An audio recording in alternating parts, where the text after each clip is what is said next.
What is up, Janksters? It's your boy Graham, also known as HamHawks42 on the internet, and we have more Brothers War spoilers to talk about, so we're going to talk about them, doggone it. And we're going to start with a couple of reprints that I think are pretty cool. First up, we have Go for the Throat. For 1 and a black, instant, destroy target non-artifact creature. One of the first pieces of removal that Magic ever had was Terror. So for 1 and a black, it was destroy target non-artifact, non-black creature. Go for the Throat is very much a reimagining of Terror, except in this time, it's not locked to the color the way it used to be. So as a result, Go for the Throat, it's just good. It's just good removal. I don't know really much else to say. It actually also is very interesting in this set specifically because we have a lot of artifact creatures running around. We are going to be seeing a ton of artifact creatures in standard, so Go for the Throat is a very interesting inclusion specifically for the limited environment. So it's going to be a pretty good piece of removal in a lot of situations, but it might be pretty poorly positioned in this environment, which I think is actually kind of neat. As a result, you have an interesting dichotomy in draft. In constructed, it might see some play just because it's good in general. Like, it kills your Shale Dreads, kills your Raffines, as long as you pay the ward. You know, it kills a lot of stuff. So it might see constructed play. It might be replacing Infernal Grasp in a couple of lists. Unless there are a couple of big bomb artifacts from this set that are primary creatures in certain archetypes. But otherwise, this could just, yeah, this is great. We now live in a world where we have, in standard, where we have Go for the Throat, Infernal Grasp, Soul Transfer, and Cut Down. Black removal is pretty good right now. Just pretty darn good. All right, next reprint that I want to talk about is Giant Growth. This set is literally one of the oldest official Magic cards to exist. This was originally printed in Alpha as a part of the Boon cycle. So it's just good. Like, it's just, Wizards got this one right the first time. Then no notes. Just keep it running. Just keep it going. Yeah, instant for 1 green. Target creature gets +3/+3 till end of turn. It is like the perfect combat trick. It is now being brought in as a common. I don't know that it's good enough to see constructed play, just because combat tricks generally don't see a lot of constructed play. But this one, it's cheap, it's instant speed, it is fantastic. Like, in combat, it just does the thing. Like, it does exactly what you want. So, I like it. I like it. It also can get a creature out of cut down range, so that's pretty cool. Yeah, it's just good. I don't know what else to say. It's good. And we got cool new artwork of a tree person getting big enough to be crushing one of the big mech creatures. So, all right, rock on. All right, next up, now we're getting into the new cards. The time has come. So those are the 2 reprints that they spoiled today, or at least the 2 that I want to talk about. Here's one of the new cards. Now, we talked a lot about the Flesh Gorger Worm in the last video because that thing is insane. It is a black creature. It's a colorless creature with a black prototype ability on it. That is pretty fantastic, pretty darn good. Well, here's a red one, which is definitely an indicator that this might be a cycle. Now, that said, black and red are the Mishra's colors. So we might not see a full 5-color cycle because green is representing, you know, Llanowar and Argive, these like neutral parties in the, you know, that are being swept up in the war that aren't necessarily part of it. Like, green is kind of the home team, the nature team. You know, Titania is really where you see it the most. And so it may not make sense for there to be any green prototypes, but we've seen black, we've seen red. There's a really good chance that we're going to see blue and white as well because those are Urza's colors. So I wouldn't be surprised if we see at least 2 more of these prototype creatures in those colors. But, so here we go. Skitterbeam Battalion. It is a 4/4 for 9 with trample and haste. Now, when you have a stat line like that, you know there's got to be a catch, and there is. When Skitterbeam Battalion enters the battlefield, if you cast it, create 2 tokens that are copies of it.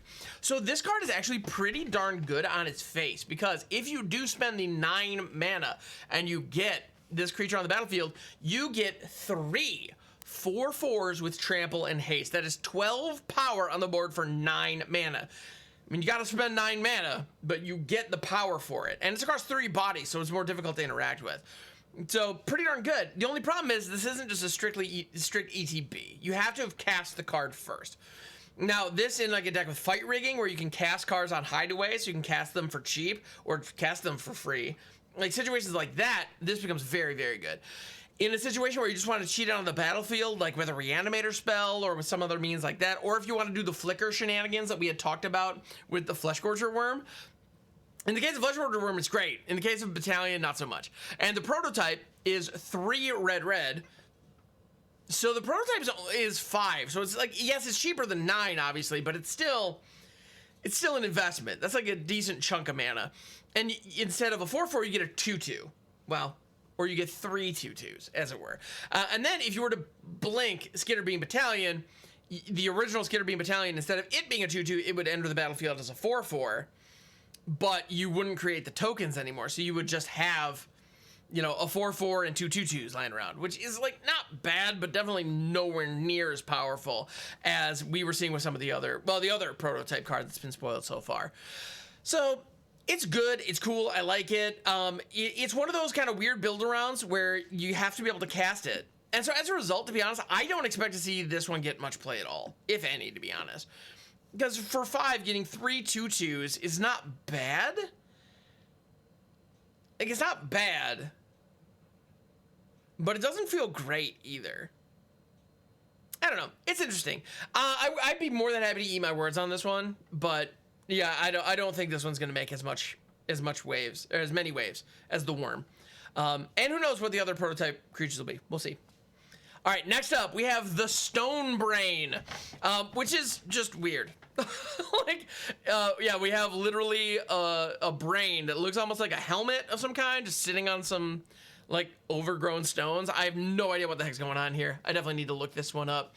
But it is a legendary artifact for 2. With an activated ability, pay 2, tap, exile the Stone Brain. Choose a card name. Search target opponent's graveyard, hand, and library for up to 4 cards with the name and exile them. That player shuffles, then draws a card for each card exiled from their hand this way. Activate only as a sorcery. This card's awesome. Believe it or not, I think this card is absolutely awesome. It is not going to see a lot of main deck play in competitive environments, but if combo is viable, this card goes in your deck. Like, this card becomes a deck that you can easily, at the very least, slot into the sideboard. Because if there's one particular card in your opponent's deck that is going to destroy you every time, you just need to get that card out of there, the Stonebrain can get it out as quickly as turn 3. Now, your opponent might have some kind of artifact removal, and they will have 1 turn to interact with it before you rip it. So there's that.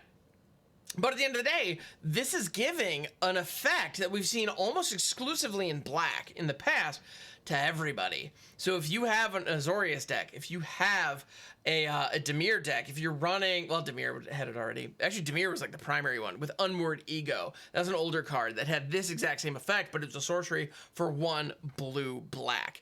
But yeah, so if you're running like Azorius, if you're running mono white, if you're running green, you can put this in your sideboards and it can take care of pesky combos and just break them apart before they have a chance to fire. And that's awesome. Being able to completely eradicate 1 card from your opponent's entire strategy is really powerful. And the fact that they're giving that ability to absolutely everyone is kind of awesome. I have a feeling this is going to be naming Sheoldred a lot. Like a lot. So just be ready for that. Yeah, cool card. I think this thing is shockingly good. It also is an artifact. So we've seen a lot of other cards that can like create copies of an artifact you control. Like that seems to be a theme in this set. So if you can get the Stone Brain down and then get one of those effects going and get multiple copies of it and then just pop them one after the other, you could just strategically strip apart your opponent's entire deck until they have nothing but lands. Like, that's vicious. And, you know, you gotta spend a lot of mana, a lot of time, a lot of setup to make something like that happen. I don't think that's gonna be easy to do, but all the same, I think this card's really powerful. I think we're gonna see it a lot. All right, next up, Hurkyl's Final Meditation. Here we go. It is an instant for 4 blue. As long as it's not your turn, this spell costs 3 more to cast. Return all non-land permanents to their owner's hands. End the turn. So it is easy to assume that the most powerful couple of words on a Magic the Gathering card is take an extra turn. I would contend that end the turn is actually significantly stronger. Like significantly stronger. Because end of the turn, when you end the turn, all effects that are currently on the stack are taken off of it. And so even if they're uncounterable effects on the stack, they're just gone. They don't exist anymore. It also prevents the other phases of the turn, the post-combat main phase, cleanup step, combat phase entirely, all that jazz. It's just over and done. If you rip this on your opponent's upkeep, which yes, will cost you 10, what ends up happening is you do get to take an extra turn and your opponent has to pick up their entire board, except their lands. That's insane. Like, actively insane. This card is going to be just a massive pain in the butt to play against. Now, it is stupid expensive. Like, don't forget, this thing is absolutely redonkulously expensive. So this isn't going to be slotted into just any deck. This is Azorius Control, lock you out, prevent you from playing the game style action. And this is the nail in the coffin that you hit at the late game. And worst case scenario, it's a 7-drop that you have to play on your turn to just bounce all of your opponent's stuff. If you end up doing that route, it actually feels really, really bad because it just delays your opponent for a turn and they have to replay their stuff. If you can actually rip it for 10, which fortunately for us, Power Stones can't feed into this. But if you have mana production and you are able to get there, if you have done a good job of controlling the board state, wiping the board enough times that you're still alive, that kind of thing, then all of a sudden, this card becomes just backbreaking. If you can actually pull it off for 10, your opponent goes to you put the stop on their upkeep, your opponent goes to the upkeep, you rip this, they don't even draw their card for turn, and they pick up all their permanents, and then you start your turn. That's vicious. And if you can do this twice, they are just dunzo. It's over. Like, a lot of the time, you will see people scoop into this on upkeeps. That's absolutely gonna happen. This card's nuts. It's just nuts. You know, like I said, you don't slot it into any deck. It's definitely got to be a controlling deck. You have to be able to survive until you have 10 mana down. Like, some kind of deck that can control the board and maybe ramp a little bit is really where you want this to be. But, I mean, it may not look like it, but this is a board wipe and it's a quasi board wipe and an extra turn spell in one. Yup. That exists now. So it's gonna hurt. Like, this one's gonna hurt when you get hit by it. So you need to kill your opponent before they have a shot at it. So anyway, all right. Next up, we have Drafna, founder of Lat-Nam. It is a 2/1 for 1 and a blue legendary creature, human artificer advisor. For 1 and a blue, return target artifact you control to its owner's hand. Pay 3 tap, copy target artifact spell you control. We did not have to go far to find a way to copy the Elder Brain, or not the Elder Brain, the Stone Brain. So here we go. This is it. That's one example. Like, if you cast the Stone Brain, you can pay 3, tap, you get 2 of them. Next turn, crack, your opponent's board is in really bad shape, or your opponent's deck is in really bad shape. So this is one example. You can do a ton of stuff with this. Being able to copy artifact spells is really useful, and I've played with Crystal Shard a lot in Commander. Being able to bounce your own stuff can be very powerful. Being able to time it right so you can re-trigger ETBs, and you can do this at instant speed. So on your opponent's end step, you can dump whatever mana you have into bouncing other artifacts that have cool ETBs and that kind of thing. So being able to do that is really good. And if your opponent tries to remove one of your artifacts, if they try to exile or destroy an artifact that you have, you can bounce it back up to your hand. Just and call it good. Like, that's great. So I think this card is actually just decent. Now, that said, like, I'm not saying it's amazing, but I think it's pretty cool and might fit in certain artifact themed decks depending on what's out there. The one thing that I really dislike about this card is it's a 2/1. 2/1 for 2 is a really bad stat line. And so the effects need to be powerful, because the truth of the matter is this card dies to everything. Like, a stiff breeze kills this thing, and it's gonna happen a lot. Like being forced to make unfavorable blocks against the aggro matchup, getting blasted by, like, play with fires. Like, this thing's just gonna die. It just is. Like, because it is a little slow for how small it is, and it's clearly a setup piece for whatever your game plan is. So your opponent recognizes they have to get rid of it because they can't let you set up. And so they will. And now I'm not saying it's a bad card because it dies to removal. I'm saying it's a bad card because it dies to all the removals. And on top of that, it telegraphs that it must be killed. And that is a bit of a bummer. But at the end of the day, if you're looking at a creature and you think it's a bad card because it has to be removed, it still is a creature that has to be removed. So there's clearly some merit to it. So I think in Brawl, in Commander, this card is absolutely going to see play in like, you know, dedicated artifact-themed decks that are already taking advantage of some of that stuff. So I think there's definitely a place for this. Yeah. I don't know what else exactly we want to do with it, but I think there's some cool implications here. You could do some neat stuff. So I like it. I like it. All right, next up, we have Tawnos the Toymaker. This is a human artificer for 3 green-blue legendary, and you get a 3/5. Not amazing on stats, but it's got a big old booty, so it can take a hit. Whenever you cast a beast or bird creature spell, you may copy it, except the copy is an artifact in addition to its other types.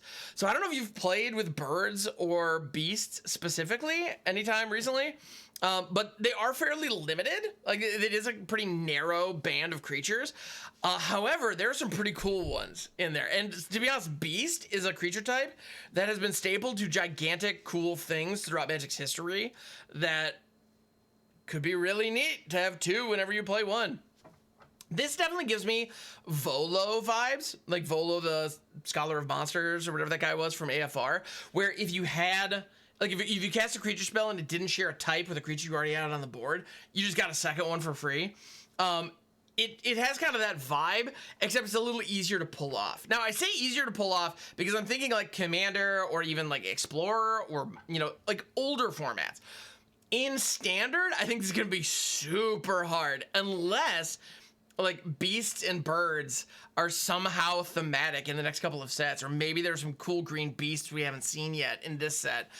Yeah, I don't think we're gonna see this card a lot, but the flavor of, you know, a guy who's literally creating machines based off of real creatures is kind of cool. And it also, he's making toys. He classifies them as toys, which I think is really fun because there are a lot of really big beasts. So like a 9/9 Trampler, I wouldn't exactly call it a toy, you know, just as an example. Anyway, so yeah, Tawnos Toymaker, I dig it. I just dig it.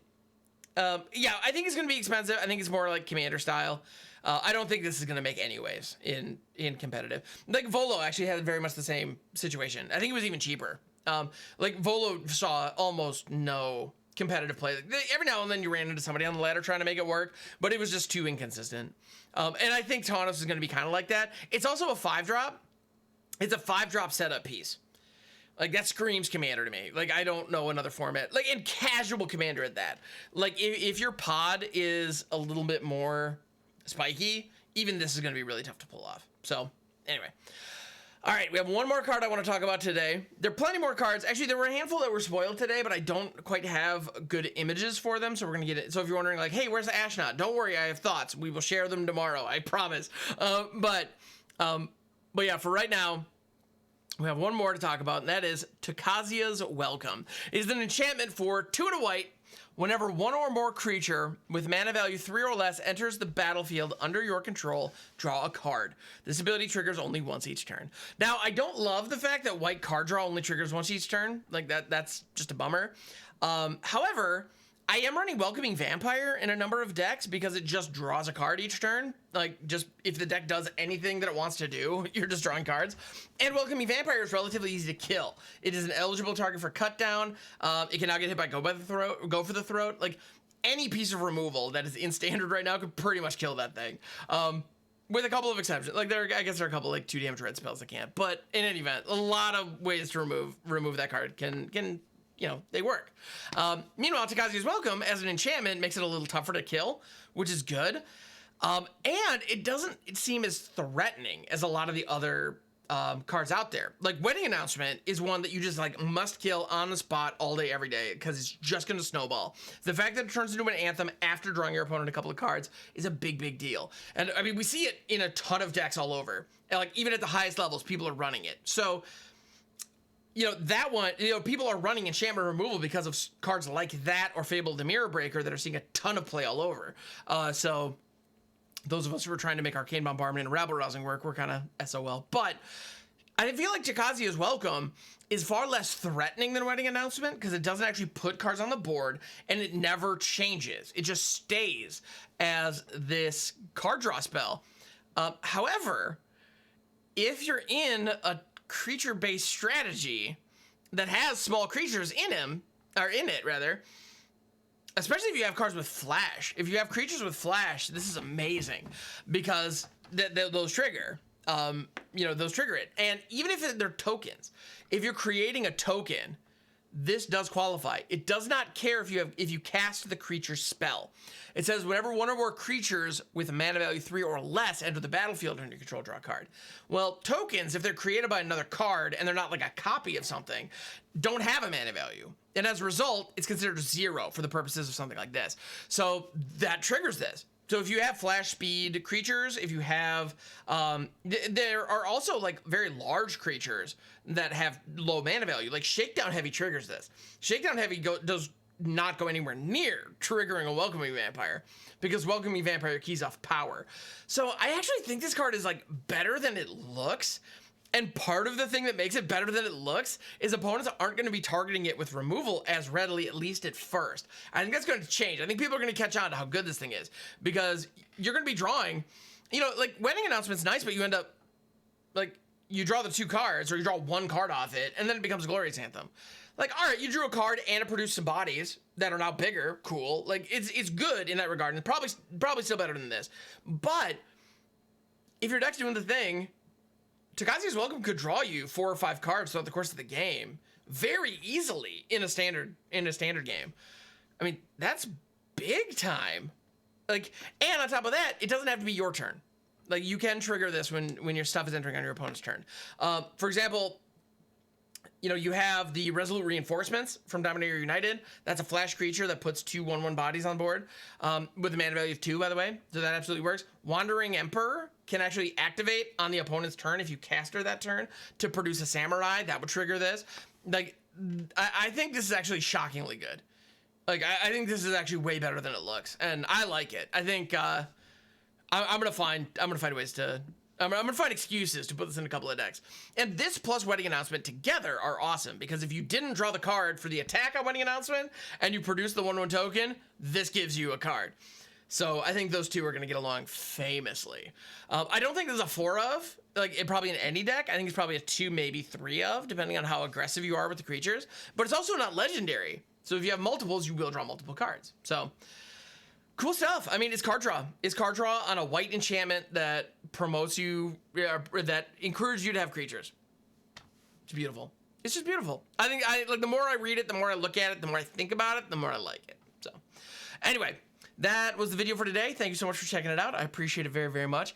I think I'm gonna go get some sleep. I've been doing a lot of content creation today, which is great. I appreciate it. But yes, the time has come. In any event, I hope you're having a phenomenal day. I appreciate you, and you can expect more preview discussion tomorrow. So I'll be here. Catch you then, and have a great one.